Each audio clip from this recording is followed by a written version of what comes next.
Assalomu alaykum hammaga. Kartal detellingizdan xush kelsa bo'ldi. Yangi demoqchiman bugun sizlarga detelling sohasida katta xatoga yo'l qo'ygan sistemalar ko'rsatmoqchiman. Ya'ni apparat tanlashda, gubka tanlashda, pasta tanlashda ikkita xatolarni birgalikda ko'rib boramiz. Ketdi. Usmon apparatingizni ko'rsatdi jonim. Bu Usmon degan shogirdim, bu Bahrom degan bosh ustam meni. Xudo xolasa sizga kichkina fragment ko'rsatamiz. Bu Makita, to'g'rimi? Bu ham Xitoy aslida koreyskiy variant. Bu oddiy Xitoy apparati, to'g'rimi Usmon? Qo'lingdagi. Nima uchun sen bu apparatni tanlading? Nima uchun Bahrom bu apparatni tanladi? Ya'ni bu yerda arzon detelling sohasiga ega bo'lganlar bilan qimmat qiladigan ishi, ya'ni o'zini sohasini ideal darajada biladigan ustalarni farqlarini ko'rsatib boraman. Ketdi. Usmon ukajonim, sen ishingni boshla.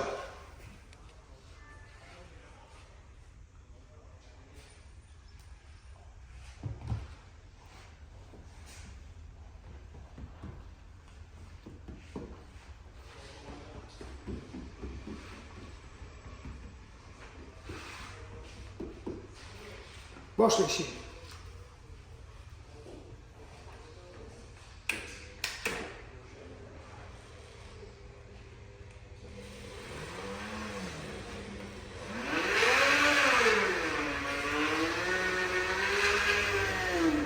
Stop. Bahrom, ishingni ko'rsatib tur, jonim.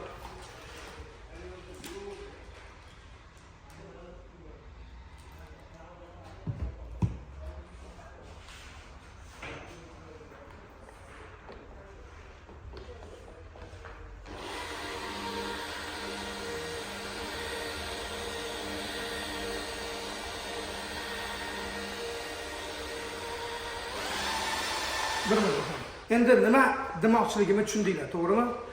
Ko'chada 100 ming so'mga, 200 ming so'mga, 500 ming so'mga apparat topib palyovka qilib beramiz deganni yana bitta joyi siri bor-da, ko'rsatamiz buni ikkinchisini ham. Ukajonim, afv tashagin, Bahrom afv tashlaring. Ikkinchi etapni tanlashda o'zingizlar pasta tanlab olinglar. Bemalol liboy pastani tanlab olinglar. Yangi demoqchimanki, haqiqatan 300 ming so'mga palyovka qilish mumkin. 100 ming so'mga palyovka qilish mumkin, 1 millionga qilish mumkin, lekin har bitta sohani o'zini ustasi bo'ladi. Ya'ni chunchuv so'ysin, qassob so'ysin degan gap bo'ladi. Bilib bilmasdan YouTubedan, telefonlardan yoki libo ustaxonaga borib turib ko'rib o'rgangan boshqa narsa, ustoz ko'rgan boshqa narsa bo'ladi. Aslida o'sha narsani qisqacha narsaga tushuntirib boraman. Ko'rib boringlar. Menga ikkinchi etapni tayyorlab beringlar bolalar. Keyin Bahrom, o'zing ikkinchi etapni tayyorlagin. Ikkinchi etapni ungacha Usmon afv tozalab turadi. E'tibor bergan bo'lsanglar, noma'lum pasta, ya'ni bu pasta qanaqa pasta, sertifikatlanganmi, yaxshi pastami, ya'ni noaniq. Ya'ni demoqchi ko'pchilik hozir 10 yil oldin, 15 yil oldin 94, 95, 74 J3 degan pastalar ko'pchilik idishga qo'yib turib rosa palyovka qilishyapti, 100 ming so'mga qilib beraman, 200 ming so'mga qilib beraman deyishyapti, lekin yo'q bu yog'ini o'ylamasdan gapirib qo'yishyapti. Lekin aslida bu hayot o'tib ketdi. Endi yangilik chiqqan. Ya'ni hozir 21-asrda, ya'ni hamma narsa do'sti bor. Liboy yaxshi pasta olib bemalol ishlatishing mumkin. Agarki o'sha 100 so'm, 200 so'mdan qochmasang, sifatli ishlashing mumkin, sifatli xizmat ko'rsatishing mumkin. Ya'ni demoqchimanki, Bahrom, mana ikkinchi etap pastasini olib berdim.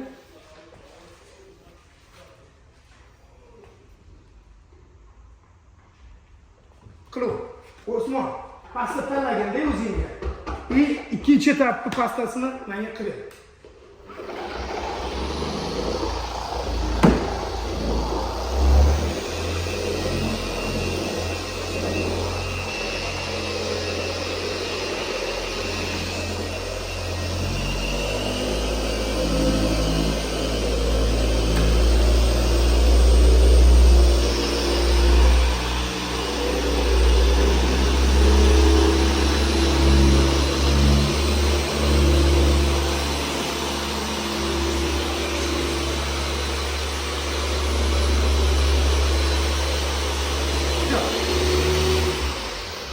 Ko'rayotgan bo'lsanglar, Bahrom apparatni almashtirdi. Ya'ni eksentrik apparat oldi, ikkinchi etapni gubkasini oldi.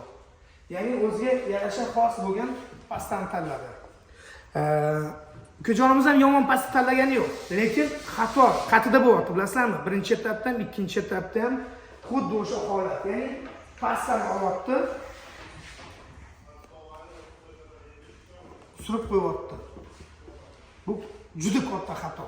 Juda katta xato. Ikkinchi xatosi ham birinchi etapda ishlatayotgan gubkasi, ham ikkinchi etapda ishlatayotgan gubkasi.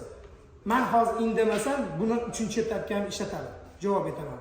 O'shaning uchun sizlarga demoqchimanki, men ya'ni hozir senda bitta apparat, to'g'rimi? Ham birinchi, ham ikkinchi, ham uchinchi etapni ko'rsatmoqchisan, to'g'rimi? Uchinchi etap pastasini qaysini tanlagan bo'lardi?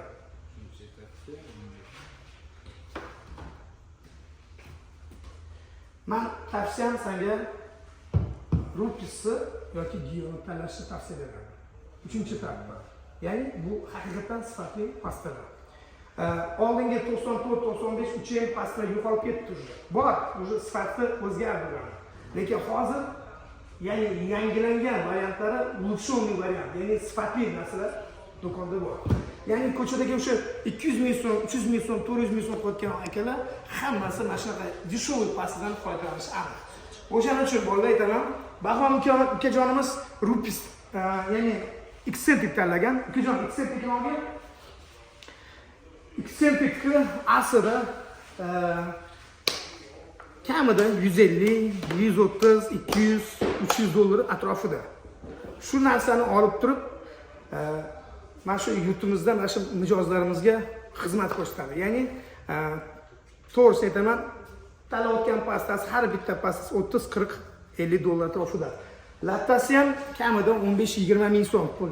Mana shu skochi ham почти har bitta anaqasi 10 ming so'm atrofida. Ya'ni bitta skoch bitta mashinaga yetmaydi. Iloji boricha 2 ta 3 ta skoch ketadi. Dешевый ish bilan, ya'ni qimmat ishi farqi shunda bo'ladiki, apparatlar, ya'ni birinchi, ikkinchi, uchinchi etaplar. Uchinchi etap ko'rsatib bering, Bahrom. Ya'ni yana eksentrik almashdi. Ukajonimiz o'sha yana o'zini Makita apparatida uchinchi etap qilmoqchi. Ya'ni kerak yo'q, bu narsani ko'rsatib o'tirmayman, chunki ochiq konkretnetda ha, birinchi, ikkinchi, uchinchi etap qilishga ham tayyorman shu apparatda deyilgan. No, bu katta xato. Ochig'ini aytaman sizlarga. Uchinchi etap apparatini va uchinchi harakat ko'rsatamiz.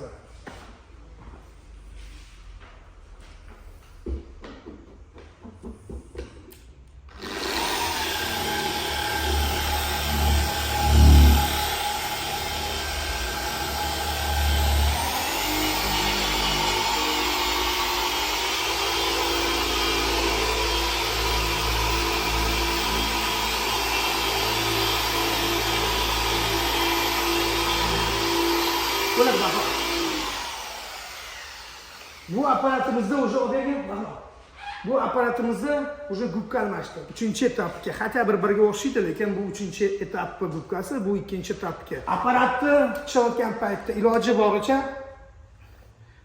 mana, ya'ni bu yoqqa olgan tadbirlardan bo'ladi. No, ishlayotgan qo'llar harakatda tushib ketishi mumkin.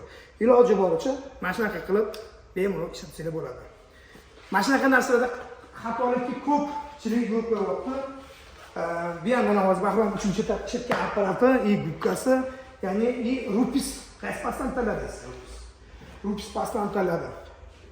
Biladi ko'pchilik, detayling sohaga ega bo'lgan akalarimiz biladi. Buni ham narxi 38, 35, 40 dollar atrofida. Shu 35, 40, 50 dollar, 100 dollar, 200 dollar apparatlarni tanlab turib, shu narsalarni tanlab turib, detayling sohalarda qilayotgan ish juda qimmat deyish qanchalik to'g'ri. Men bitta narsa aytaman yana. Bahromjon, siz mana yonda necha yildan berasiz? 2-3 yil bor, to'g'rimi? 2 yil, 3 yil bu sohani ega bo'lib turib, doskональный professional usta bo'lib turib, elga xizmat qilish uchun 500 ming yoki 600 ming yoki 100 dollar menimcha, mana nima demoqchiligimni tushundinglar, to'g'rimi? Lekin kelib olib, voy men arzonroq joyni bilaman yoki men arzonroq joyda qilib kelaman. O'rislar aytadi-yu, скупой платит дважды. Katta xatoga yo'l qo'yasizlar. Albatta, detayling sohani tanlashda va savol javob qilishda bemalol kommentariy yozsanglar bo'ladi. Men to'ppa-to'g'ri javob beraman. Konkret aytaman. No, adashmanglar. Detailing sohasini imенно mana shunaqa zaryadlarni topib, professional bolalarni izlab, masalan, qo'liga ishonchli mashina berib, ishonch bilan что bu bola yoqib qo'ymaydi, bu bola kuydirib qo'ymaydi, bu bola doskonaly qilib qo'yadi. No, ni в коем случае ishxonada mana shunaqa zaryadda adashib qo'ysanglar, reklamasi zo'r bo'lishi mumkin. Ishxonasi chiroyli bo'lishi mumkin. No, ishi mana bunaqa bo'ladigan bo'lsa, kuyasizlar. Yangi mashina olasizlar, kuydirib qo'ysa, shunaqa ichki botadi. Ochib aytaman. O'shaning uchun mana shunaqa sferadan uzoqroq bo'lishga to'g'risi aytaman. Maslahat so'rasanglar, Kartal Detailing Studio bilasizlar, noldan o'sha zo'r maslahatlarni berib kelyapti. Imенно mana shu detailing sohasi bo'yicha temadan bir ikki marta chiqib qoldim. No, o'sha temaga yana qaytaman, xudo xolasa, обязательно sekin-sekin detailing sohasi bo'yicha men yana qaytadan rivojlantiraman bu narsani va haqiqatni ko'rsatib boraman. Ko'chada nima uchun 300 ming, 400 ming ham polirovka, ham keramik sostavni qo'yayotganlarni ko'rsatib boraman. Nima uchun bizda haqiqatdan keramik sostav qimmat 600, 700, 800 ming dollargacha bo'ladi. Keramika tanlashda adashmanglar bolalar. Usta tanlashda adashmanglar. Katta xatoga yo'l qo'yasizlar. Yangi mashina olib turib. Kartal Detailing murojaat etsanglar, zo'r informatsiya va zo'r maslahat va tavsiyalar beradi bo'lar. Aloqadaman bo'lar. Shu. Bahomjon, o'zing boshqa o'rdijon. Shoylar bo'ptimi? Usmon, damin olaver aka. Bahrom aka, men bilan unaqa o'xshayda gaplashmang. Siz bilan 2 yildan keyin gaplashaman.